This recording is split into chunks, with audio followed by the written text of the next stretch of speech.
I thought I'd try to get outside, so I'm outside, so there may be sounds. But let me tell you something that's going to piss you off. Yay. What a great place to start. The ADHD industry is not built for you. Let's just lay it out on the table, okay? It wasn't designed with your body in mind, your hormonal cycles, your socialization, your lived reality. Ooh, it's chilly, boy. And most of the strategies, hacks, productivity systems, ooh, people are saying things to me. I'm not on D&D, that you have been beating yourself up for not being able to maintain. They were literally based on pubescent to adolescent white boys, not women, not adults, not multiple ethnic makeups, little to no variety in studies.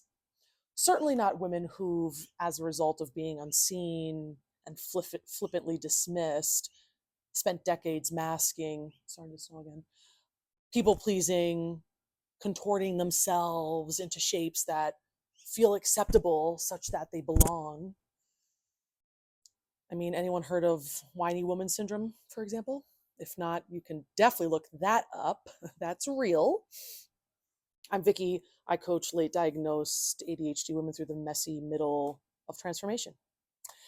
And at this time, we are diving into the why the ADHD industry isn't made for women, and more importantly, why, in my opinion, trying to overcome your ADHD might be literally the exact opposite of what your nervous system is actually and has probably been begging for.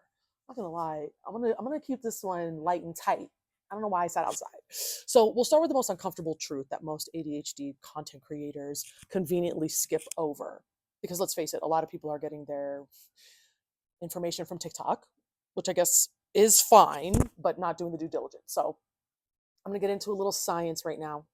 All citations are in the show notes, so bear with me.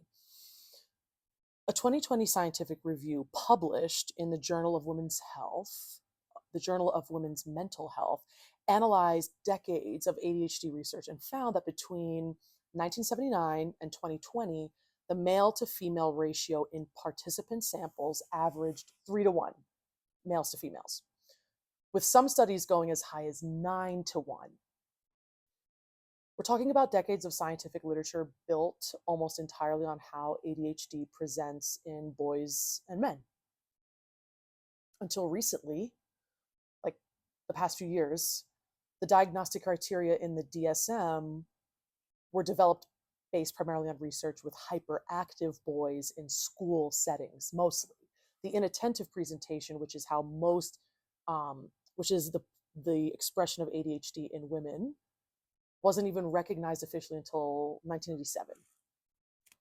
And it's still dramatically under and misdiagnosed in female populations. Once you add in being a woman of color, you ain't getting seen.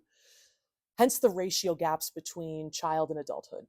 And let me mention now, there's no late onset ADHD. There's only late diagnosed. Sorry to say, but you've always had it, okay? And here's where it gets a little absurd. Most of the foundational research was done on children, specifically, again, the prepubescent and early adolescent boys. So when you are a 35-year-old woman trying to figure out why the strategies from that viral ADHD influencer aren't working for you, it's not because you're broken or not trying hard enough. Of course, that's always the one. It's because those strategies simply weren't designed for a body that menstruates, experiences perimenopause, menopause, postpartum, or has spent 30 years developing really sophisticated and complicated masking behaviors just to survive in typical, normal, average spaces. So, why does that matter? Okay. Because hormones, particularly estrogen, are directly connected with ADHD symptoms. I'm not going to go into that. Follow someone like Dr. Jolene Brighton for more on that connection. She's a clinician. So we'll talk about what gets studied versus what does not, if you will. The research loves to focus on hyperactivity, impulsivity, and external behavioral symptoms because those are the things that disrupt classrooms and workplaces, the places in which we must be cogs and machines. What doesn't get studied nearly enough, the internal experience, the emotional dysregulation, the high reactivity, the rejection sensitivity, right? The masking.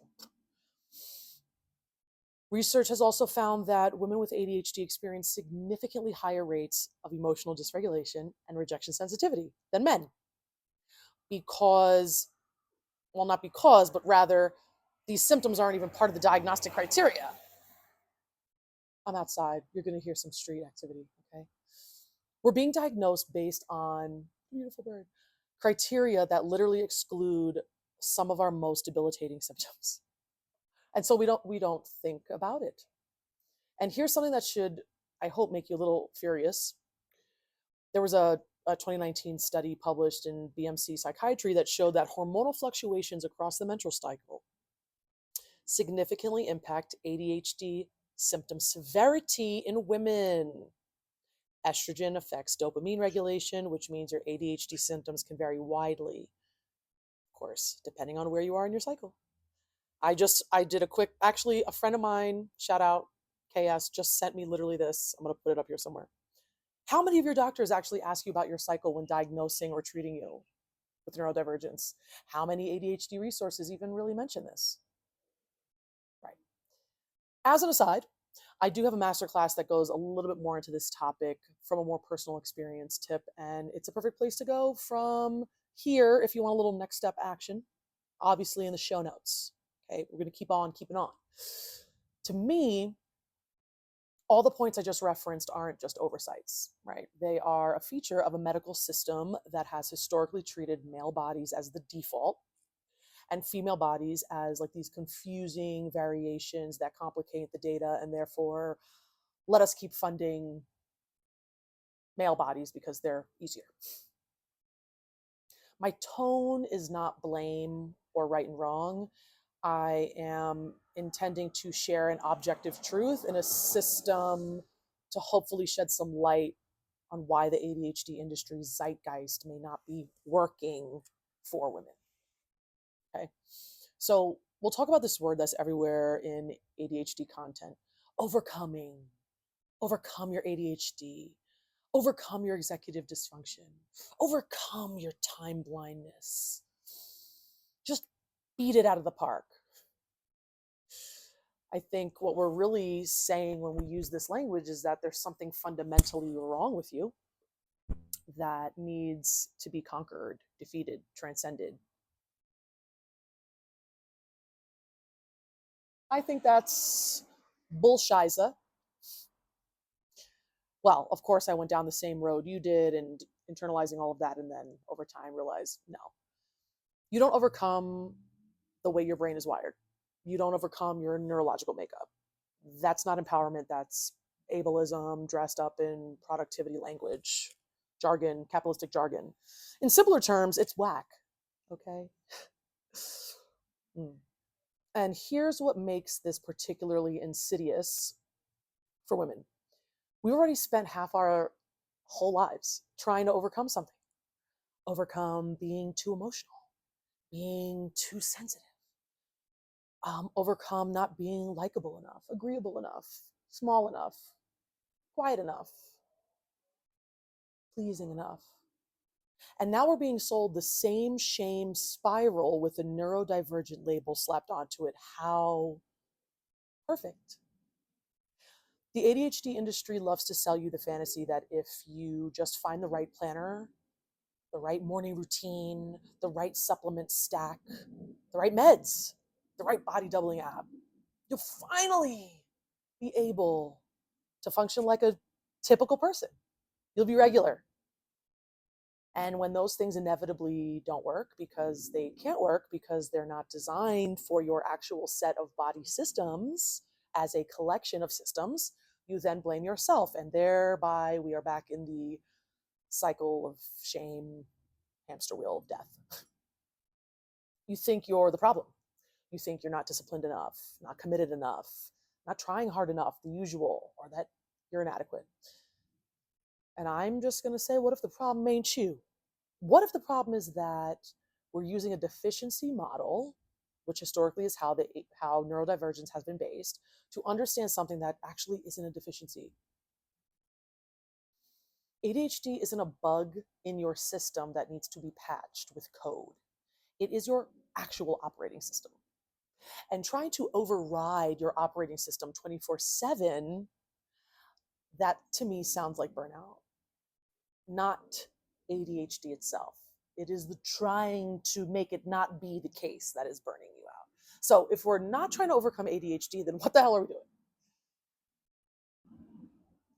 I say, let us adventure with it. It sounds cheesy. It might be, but I'm into it. Adventuring with your ADHD for me means genuinely getting curious about how it expresses through your own body, not how research says it should present. It means paying attention to your own patterns instead of trying to force yourself into someone else's system. It means reviewing what has worked for you before, like gamification on an app like Duolingo, I don't know, and creatively translating that tendency to a different area of your life, like decluttering your space, let's say. Can you find a way to gamify the decluttering of your space because you tend toward gamification? It means asking questions like, what ADHD symptoms amplify in my body when I am dysregulated versus when I'm in flow, or when I've been eating protein 3 times a day? How does my focus change throughout my menstrual cycle? Hello, luteal. What environments genuinely support my nervous system versus which ones I have been told should work? What does rest actually look like for my brain and my body, not the Instagram version of rest? Side note again, if you want to experiment with a little rest, you can grab my rest menu. I made for you. It's in the show nizzies, obviously. So, long and short, this is where the embodied piece becomes non negotiable, in my humble opinion, because you cannot adventure with something that you are dissociated from. That makes sense. You cannot learn to work with your nervous system if you're constantly trying to override it, push through it, pretend it doesn't exist. That definitely doesn't work. And here's the thing. Acceptance is not equal to resignation. Accepting that you have ADHD, accepting how it shows up in your body, accepting that you need different strategies than others, that's not giving up. Some people call that strategy, but also it's the beginning of actual agency. Research on acceptance and commitment therapy, ACT, for ADHD has shown that psychological flexibility and acceptance based approaches can lead to significant improvements in ADHD related, they say impairment, I say hurdles, and quality of life, even without changes in core ADHD symptoms. What the hell did you just say, Vic? Okay, so accepting your ADHD actually helps you function better than fighting it does. Because when you stop fighting against you, essentially, you free up all that energy that you were using to mask, perform, pretend, persevere, and you can redirect it toward building a life that actually, I don't know, works for your nervous system instead of constantly trying to make yourself small enough to fit into systems designed for someone else. If we think about absolutely everything in the whole world, it's a template in which to be inspired by. We could think of it that way. This is what I mean by embodied autonomy.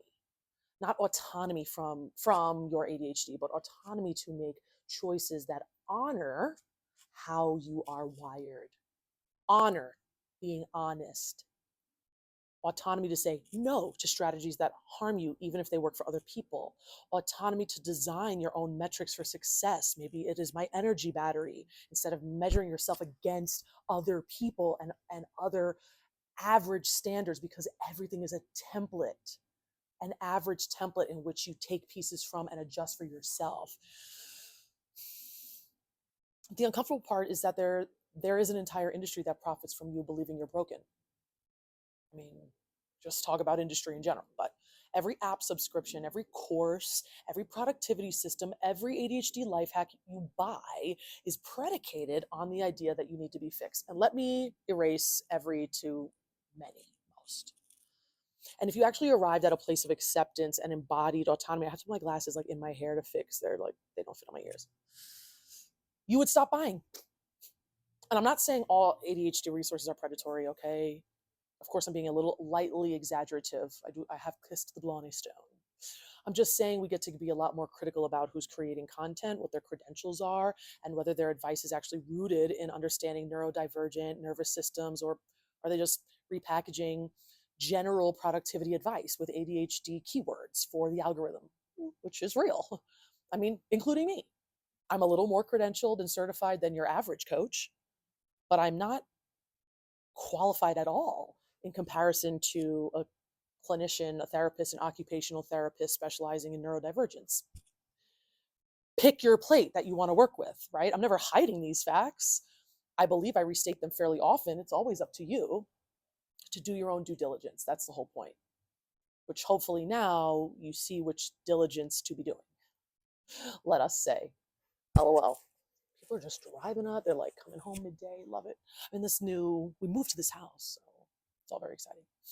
I'm wondering if I want to go further, but I think let's call it. Let's call it here. So